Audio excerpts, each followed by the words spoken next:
အားလုံးပဲမင်္ဂလာပါရှင်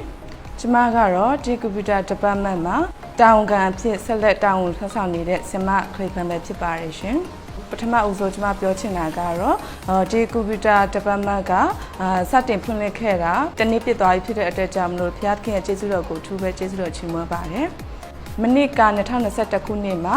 ကွန်ပျူတာသင်ယူနေကြတဲ့ကျောင်းသားကျောင်းသူစုစုပေါင်း38ဦးထိရှိနေပါတယ်ဒီနှစ်2022ခုနှစ်မှာတော့ကွန်ပျူတာသင်ယူနေကြတဲ့ကျောင်းသားကျောင်းသူစုစုပေါင်း119ဦးထိရှိနေပြီဖြစ်ပါတယ်။ trainer များအနေနဲ့လည်းဆရာဆရာမများစုစုပေါင်း73ဦးထိရှိနေပြီဖြစ်ပါတယ်။ဒီကွန်ပျူတာ classroom မှာပေါ့နော်စာသင်ခန်းနှခမ်းအဖြစ်ဆက်လက်တိုးချဲ့ဖွင့်နေပြီဖြစ်ပါတယ်။ကျမတို့ရဲ့ Computer Department လေးဆက်လက်ရရှိတည်တံ့ခံမြဲနိုင်ဖို့ရန်အတွက်လိုအပ်တဲ့ Computer Desktop များ Laptop များနဲ့အခြားလိုအပ်သောအရာများကိုအစဉ်အမြဲလူတန်းပေးကြတဲ့အလှူရှင်များကျောင်းဆရာမကြီးနဲ့တကွသက်ဆိုင်ရာတာဝန်ရှိသူများအားလုံးကိုလည်းအထူးကျေးဇူးတင်ရှိပါကြောင်းပြောကြားရင်းနဲ့နေ့ကုန်ချုပ်အပ်ပါတယ်ရှင်။ကျွန်တော်တို့ချက်မဲနာမစတော့ပြည်များကျောင်းရဲ့ Computer Department မှာ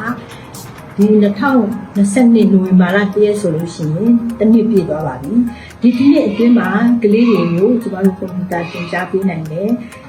2020-21တုန်းကကျတော့ကျွန်တော်တို့ကလေးရောက်ပေါင်း30ကျော်ကိုပဲသင်ခဲ့ပြီးတော့မှဒီ23မှာကျတော့အယောက်100ကျော်ကိုသင်ပေးပါတယ်ဒီကွန်ပျူတာဌာနမှာကလေးတွေကိုသင်ကြားပေးဖို့အတွက်ကျွန်တော်တို့ဆရာမတွေကိုကိုယ်တိုင်ပဲဒီတင်နန်းပေးပြီးတော့မှသင်ကြားပေးခိုင်းတာဖြစ်ပါတယ်ဒီကလေးတွေဟာအကုန်လုံးအရင်ချင်းပြည့်နေပြီးတော့မှကွန်ပျူတာတက်မြောက်တဲ့သူဖြစ်စေချင်လို့ဒီရွယ်နဲ့ဒီရွယ်ချက်နဲ့ဒီကျောင်းကနေသင်ပေးတာဖြစ်ပါတယ်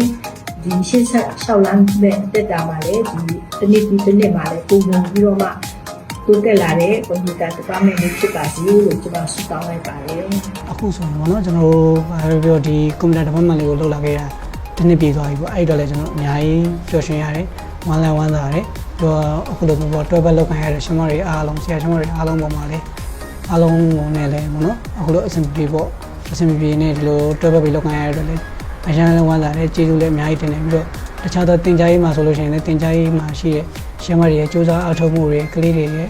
လူချင်းနဲ့စိတ်ရှိမှုတွေနောက်လည်းကျွန်တော်တို့အများကြီးပီတိဖြစ်ရတယ်ပေါ့နော်ဒီအတွက်ကိုလည်းကျွန်တော်အများကြီးဝမ်းသာတယ်နောက်ထပ်လည်းအသက်တွေလည်းထပ်ပြီးတင် जा နိုင်မှုအတွက်ကိုလည်းကျွန်တော်ဆက်လက်လေ့လာပြီးစူးစမ်းသွားမယ်လို့ကျွန်တော်အားလုံးအသိပေးပါတယ်ပေါ့နော်ဟုတ်ကဲ့အခုလိုမျိုးတနေ့ပြည့်မှာဒီလိုမျိုးလေးဝမ်းသာစကားလေးပြောခွင့်ရတဲ့အတွက်ကျေးဇူးအများကြီးတင်ပါတယ်ဗျအားလုံးပဲမင်္ဂလာပါကျမနာမည်ကတော့နှင်းဝီတီအောင်ဖြစ်ပါတယ်ကျမကတော့လက်ရှိ Mary Chapman School for the Deaf ရဲ့ Computer Department မှာ Computer Trainer တယောက်အနေနဲ့ရော Management by Volunteer အနေနဲ့ကိုပြီးလှုပ်ဆောင်ပေးနေတဲ့သူတယောက်ဖြစ်ပါတယ်အရင်တော့ကတော့ကျမတို့ရဲ့ဒီ Computer Department လေးကို Computer Training Center လို့ခေါ်ခဲ့တာဖြစ်ပါတယ်အခုကတော့ Computer Department လေးတစ်ခုအထိဖြစ်လာခဲ့ပြီဖြစ်ပါတယ်ကျမတို့ရဲ့ဒီ Computer Department လေးစတင်ဖွင့်လှစ်ခဲ့တာဒီ2022 November 1ရက်နေ့ဆိုရင်တစ်နှစ်တိတိပြည့်သွားပြီဖြစ်ပါတယ်အချိန်ကာလတစ်နှစ်တိတိတိုင်းအကောင်းမွန်ဆုံးပို့ဆောင်ပေးခဲ့တဲ့ဖျာရှင်ကြီးဆိုတော့ကိုဦးစွာပထမချီးမွမ်းလိုပါတယ်ကျမတို့ဒီ Computer Department မှာComputer Basic Course Training ကိုပေးခဲ့တာပေါ့နော်ဒီနှစ်နဲ့ဆိုရင် Batch 2 ထိရောက်ရှိလာပြီဖြစ်ပါတယ်ဒီနေ့ Batch 2မှာလည်း Batch 1 ထက်စာရင်ကလေးဦးရေတွေအများကြီးတိုးလာပြီဖြစ်ပါတယ်ဒါပြင်ကျမတို့ Vocational Class ကကလေးတွေကိုပါကျမတို့ Computer Basic Course Training ပေးရရှိပါတယ်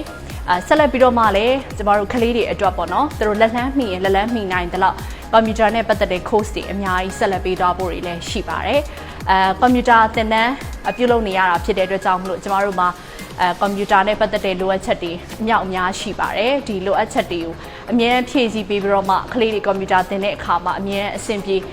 လွယ်ကူအောင်ပေါ့နော်ကွန်ပျူတာတွေလှူဒန်းပေးတဲ့အလှူရှင်တွေနဲ့အတူကျမတို့ကွန်ပျူတာ department ကတခုခုလိုအပ်တိုင်းအကြံဉာဏ်အားဖြင့်တော့၎င်းလိုအပ်တဲ့အရာများကိုအမြဲတမ်း support ပေးတယ်ကျမတို့အကြောင်းဆရာမကြီးနဲ့တကွတာဝန်ရှိတဲ့ဆရာမတွေအကုန်လုံးကိုဒီနေရာကနေလည်းကျေးဇူးတင်ရှိရဲ့အကြောင်းပြောချင်ပါတယ်ဒါပြင်ကျမတို့ဒီ Computer Department မှာ computer trainer အနေနဲ့လှုပ်ဆောင်လျက်ရှိတဲ့ဆရာဆရာမတွေနဲ့ကျမတို့ department ကကျမနဲ့အတူလှုပ်ဖော်ဆောင်ဘက်တွေအားလုံးကိုလည်းကျေးဇူးတင်ရှိပါတယ်ဆိုတဲ့အကြောင်းလေးကိုပြောကြားရင်းနဲ့ပဲညီကုန်းချုပ်လိုက်ပါတယ်ရှင် computer class ကတော့ဒီ2021ခုနှစ်နိုဝင်ဘာလ 1 ရက်နေ့ကစပြီးတော့ဖွင့်လှစ်ခဲ့တာအခု2022နိုဝင်ဘာလ 1 ရက်နေ့မှာတစ်နှစ်ပြည့်ပါပြီစဖွင့်တဲ့ကအရန်ကိုအားရတဲ့ computer classes လေးတွေ department နဲ့ဖြစ်ပါတယ်အဲ့ဒီအတွက်ဥဆောင်ပေးသူတွေလည်းအများကြီးအရန်နဲ့ကြီးစစ်တင်ပါတယ်ဒီ computer class လေးကြောင့်နေ့ကကလေးအယောက်20ကျော်ကနေဒီနေ့မှာ200ကျော်ဖြစ်လာတယ်ဆိုတာကအားလုံးလက်ခံထားတဲ့အချက်ပါပဲအဲ့ဒီအတွက်လည်း computer department မှာဥဆောင်ပေးတဲ့သူတွေကူညီပေးတဲ့သူတွေပေါင်းတော့ဖြစ်ဆောင်ရပေးတဲ့မင်းတွေအောင် computer department နဲ့တာဝန်ဖြစ်တဲ့ဆရာမခရင်ခန့်တင်ကြားချင်းတာဝန်နဲ့ဆရာမတင်တီတာတဲ့ကိုအထူးရဲ့ကျေးဇူးတင်ကြောင်းဖော်ပြလိုပါတယ်ဆက်လက်ပြီးတော့ computer department လေးတစ်နှစ်ကနေ2နှစ်3နှစ်4နှစ်10နှစ်တိုင်အောင်ဆက်လက်ပြီးရှင်းသန်သွားနိုင်ပါစေလို့ဆန္ဒပြုပါတယ် အားလုံးမင်္ဂလာပါကျမနာမည်နဲ့နင်းတိတာတိတ်မှာMary Chapman Computer Department မှာtrainer ဘိုင်းကိုတာဝန်ယူပေးရတာဖြစ်ပါတယ်ကျေးဇူးတော်ကြောင့်ပဲကျမတို့ရဲ့ဒီ Computer Department ကအခုဆိုရင်တစ်နှစ်ပြည့်သွားပြီပေါ့နော်ဒီတစ်နှစ်တာကာလအတွင်းမှာ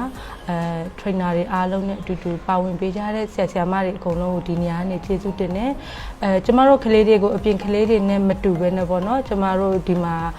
ကလေးတွေရဲ့သင်ကြားသင်ယူမှုအတိုင်းသူတို့ဆက်သွယ်ရတဲ့ပုံစံအတိုင်းပဲကျမတို့ကတင်ရိုးလေးတွေပြောင်းလိုက်ရတာရှိတယ်အဲ့ဒီအတွက်ပူပေါင်းပါဝင်ပေးကြတဲ့ဆရာမတွေကိုအထူးကျေးဇူးတင်တယ်ပေါ့နော်ပြီးတော့ကျမတို့ဒီကလေးတွေကိုအစွမ်းကုန်ပေါ့နော်အားတဲ့အချိန်ကိုတချို့ဆိုရင်2ချိန်3ချိန်ဆက်ဆရာမတွေကယူရတယ်ပေါ့နော်အဲ့ဒီအပေါ်မှာအတန်းချိန်ပေါ်မှာလည်းအများနဲ့လာပြီးတော့ကလေးတွေကိုသင်ကြားပေးတဲ့ဆရာဆရာမတွေကိုကျေးဇူးတင်တယ်ပြီးတော့ဒီမှာလာတဲ့ကလေးတွေအကုန်လုံးကလည်းအပြင်မှာဆိုရင်ကျမတို့အရန်ခက်ခဲပါတယ်ဒီမှာဆိုရင်တို့ရဲ့ဘာသာစကားနဲ့ကျမတို့သင်ပေးတယ်သင်ကြားသင်ယူမှုလည်းပို့ပြီးလွယ်ကူတယ်ပေါ့နော်ဒါကြောင့်မလို့မိဘတွေလည်းကျမတို့ရဲ့နာမကျကလေးတွေရှိရင်ကျောင်းကိုလာပြီးတော့ဆက်သွယ်ပေးကြပါဒီကွန်ပျူတာနဲ့ပတ်သက်တဲ့အတတ်ပညာများကိုစပြီးလေ့လာဖို့ပေါ့နော်လာရောက်ပါလို့ကျမတို့ဒီနေရာကနေဖိတ်ခေါ်ပါတယ်အားလုံးကျေးဇူးတင်ပါတယ်